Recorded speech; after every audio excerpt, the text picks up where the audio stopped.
मित्रांनो, काही नेते हे राजकारणी म्हणून नालायक असतातच, पण ते माणूस म्हणून वाह्यात असतात। आता हेच बघा, भाजपमधले उच्च शिक्षित संस्कारी धर्मरक्षक नेते सुधीर मुनगंटीवार आपल्या तोंडाने किती गटार ओकत आहे। सख्या भावाला सख्या बहिणी सोबत कपडे उतरवून एका खाटेवर झोपवणारे हे काँग्रेसवाले देशाचे तुकडे तुकडे करण्याची भाषा करण्याची काँग्रेसवाले।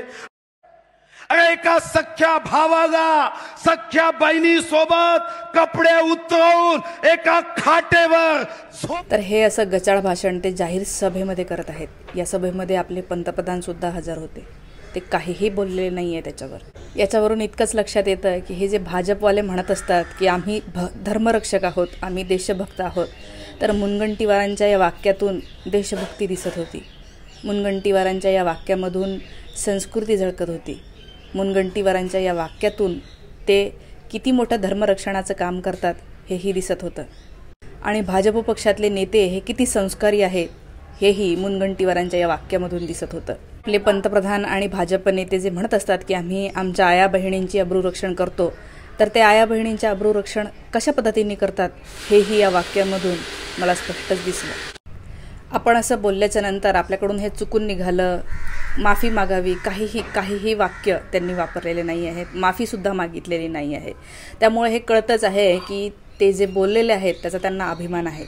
आणि थोडक्यात ते जे बोललेले आहेत ते भावा बहिणीच्या नात्यावर बोललेले आहेत। आणि मला असं वाटतं की मुनगंटीवारांचं हे वाक्य राहुल गांधी आणि प्रियंका गांधी यांना टार्गेट करणारं होतं।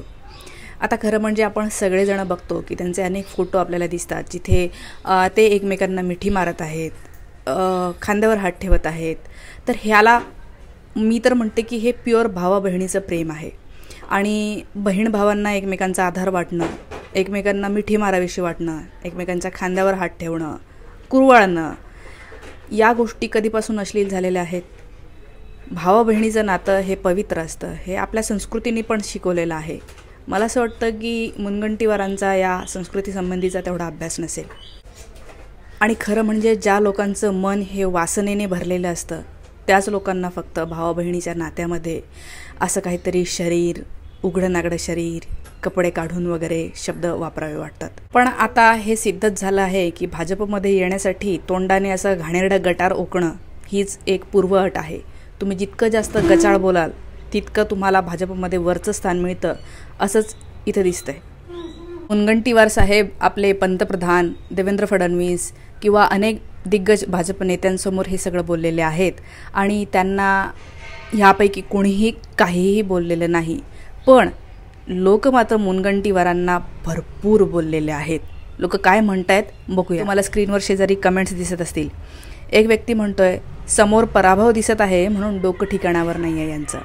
नेक्स्ट कमेंट, आचारसंहितेचं उल्लंघन करताय पण विरोधी पक्ष काहीच कारवाई करत नाही, ही खूप शोकांतिका आहे।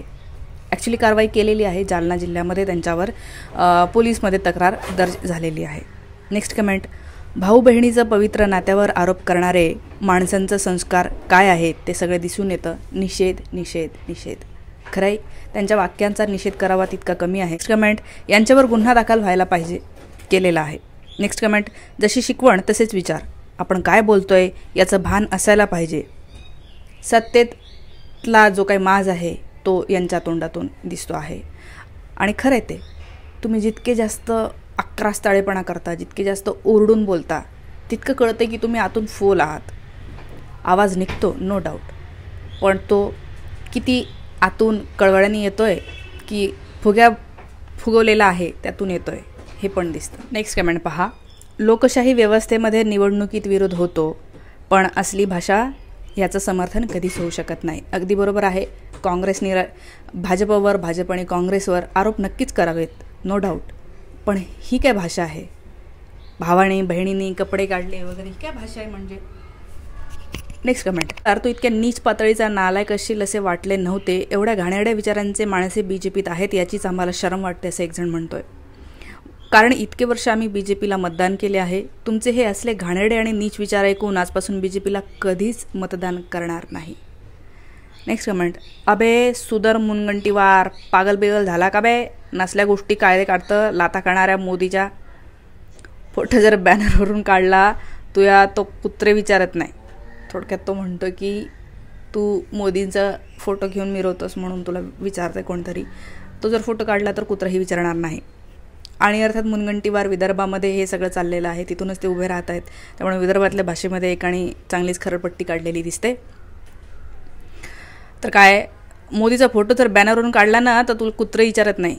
तुला चंद्रपुरात बायको घरी याच्या अंदर येऊ देणार नाही. तुला काय बोलता बेवकूफसारखे. ठीक आहे. नेक्स्ट कमेंट निषेध. नेक्स्ट, आम्हाला माहीत झालं की तू पण, हे मी वाचणार नाही. नेक्स्ट, मायबापाची इच्छा नसताना. नेक्स्ट कमेंट, ब्रिजभूषणने काय केले महिला कुस्तीपटूंसोबत ते पण सांगणार तोत्र्या. पराभव दिसत आहे म्हणून काही बरळत आहे. नेक्स्ट, बोलायला दिलं म्हणून किंवा बोलता येत आहे म्हणून एवढी पण नीच भाषा वापरू नये. आपल्या बुद्धीचा पूर्णपणे इलाज करणे गरजेचे वाटते, कारण धचा मा करणे ही आपली संस्कृती आहे. भावांनो, आपण पूर्णपणे वाक्यप्रचार केला नाही. अपमान राजकारण करीत आहे, बाकी काही. अपमानाचं राजकारण करत आहे, बाकी काही नाही.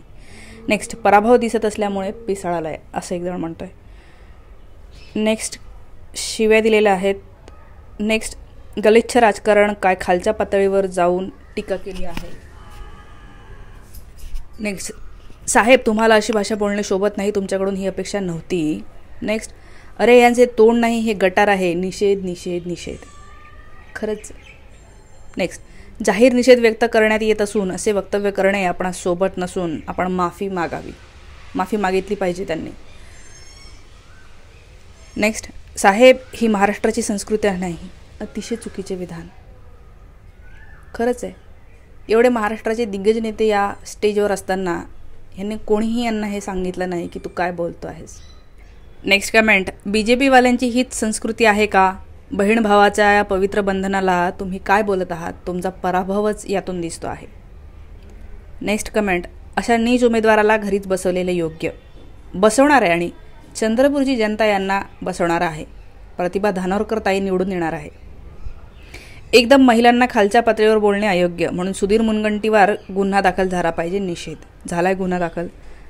नेक्स्ट, निषेध निषेध. अनेक लोकांनी निषेध व्यक्त केलेला आहे. चित्र स्पष्ट आहे की यांनी कधीच महिलांचा सन्मान केला नाही, हेही या वाक्यावरून दिसते. नेक्स्ट, कालपर्यंत मुनगंटीवार बरे वाटले होते परंतु आता नाही. जनता तुम्हाला जागा दाखवेल. खरं आहे, कधी कधी आपल्याला काही लोक चांगले वाटत असतात पण आपल्याला ते पूर्ण कळालेले नसतात, कारण की कोणत्या सिच्युएशनला ते काय बोलतील, कुठे काय वागतील हे आपल्याला माहीत नसतं. जसे जसे अनेक घडामोडी पुढे येतात आणि आपल्याला कळतं की ह्या गोष्टीवर यांचं असं मत आहे.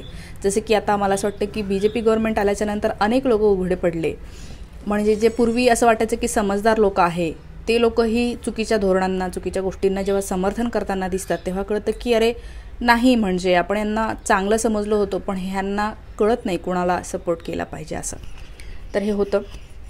नेक्स्ट कमेंट अत्यंत मार्मिक आहे. मला ॲक्च्युली यांचं नाव माहिती नाही पण हे तर ते म्हणतात, डुक्कर चिखलात लोळताना आनंदी असतं, ते तुम्हाला कुस्ती खेळायला उचकवू पाहतं. तुम्ही खेळायला गेलात तर तुमचे कपडे घाण होतील आणि डुकराला मजा येईल. थोडक्यात त्यांचं असं म्हणणं आहे की सुधीर मुनगंटीवारांना काहीही म्हणू द्या, तुम्ही फार त्याच्यावर वेळ घालवू नका, आपलं डोकं एनर्जी खर्च करू नका. पायाखालची वाळू सरकलेली आहे. मीडिया कितीही मॅनेज केला, खोट्या बातम्या पेरल्या तरी लोकांना लागलेली आर्थिक चटके भयंकर आहेत. खरं आहे. त्यामुळे गावोगावी लोक जे स्वागत करत आहेत त्यांनी झोप उडाली आहे. स्वागत म्हणजे घरीच पाठवत आहेत लोक गावोगावी BJPवाल्यांना. तर हे म्हणतात, आपल्याला चिखलात डुकराच्या सोबत कुस्ती खेळून कपडे घाण करायचे नाही आहेत. आपल्याला फक्त मोजकेच मुद्दे लक्षात ठेवायचे आहे. शिक्षण, रोजगार, आरोग्यसेवा, सलोखा, बाजारपेठ, महागाईवर नियंत्रण आणि सर्व वर्गाचा समान विकास या गोष्टीवरच आपण फोकस केला पाहिजे. ह्याचीच आपण मागणी केली पाहिजे आणि असल्या फालतू काहीही बोलणाऱ्या लोकांचा निषेध जरूर नोंदवला पाहिजे. तुम्हाला या सगळ्यावर काय वाटतं मला नक्की कमेंट करून कळवा आणि 4 लोकांना पाठवा ज्यांचा चंद्रपूर हा मतदारसंघ असेल. त्या लोकांना तर हा व्हिडिओ तुम्ही नक्कीच पाठवा. त्यांना कळलं पाहिजे की आपल्या मतदारसंघामध्ये कोणता उमेदवार BJPने दिलेला आहे आणि यांचे काय संस्कार आहेत हे कळलं पाहिजे लोकांना.